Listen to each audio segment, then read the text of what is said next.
হেই everyone. তো আজকে আমি তোমাদের সাথে 2 বছর আগের একটা ছোট্ট মিনি ব্লগ শেয়ার করব, যেটা ছিল আমাদের গুয়াহাটি থেকে কলকাতা রিটার্নের ফ্লাইট ধরার একটা এয়ারপোর্ট ব্লগ বলতে পারো, ফ্লাইট ব্লগ।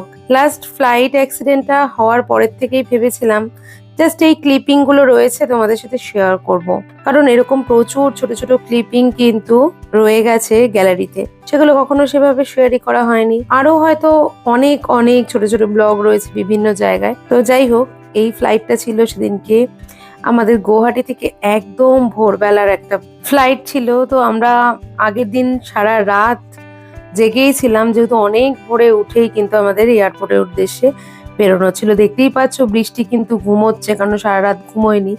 অ্যাজ ইউজুয়াল প্রত্যেকে যেমন ফ্লাইট থেকে বাইরের দৃশ্য ক্যাপচার করে, আমিও মোবাইলে সেরকমই ক্যাপচার করছিলাম, বাট ওভারহিট হয়ে যাচ্ছিল বারবার করেই, আর ফোন কিন্তু বন্ধ হয়ে যাচ্ছিল। তাও ওই টুকটাক যতটুকু নিয়েছিলাম তোমাদের সাথে অনেক আগে শেয়ারও করেছি। তো এই জার্নিটা ছিল আমাদের সাডেন একটা জার্নি, কারণ আমাদের ফ্লাইটের কোনো টিকিট করা ছিল না। আমরা ওভার প্রাইস দিয়ে হঠাৎ করেই সেদিনকে আমরা চলে এসেছিলাম, আমাদের ট্রেন ছিল নেক্সট ডেতে। তো সেটা হয়নি, আমরা একদিন আগে ফেরত এসেছিলাম। আই হোপ কি তোমরা আমার অরুণাচলের সমস্ত ব্লগগুলো ইউটিউবে দেখেছো আর মিনি ব্লগগুলোও দেখেছো। তো আসছি নেক্সট আরেকটা কোনো ব্লগ নিয়ে।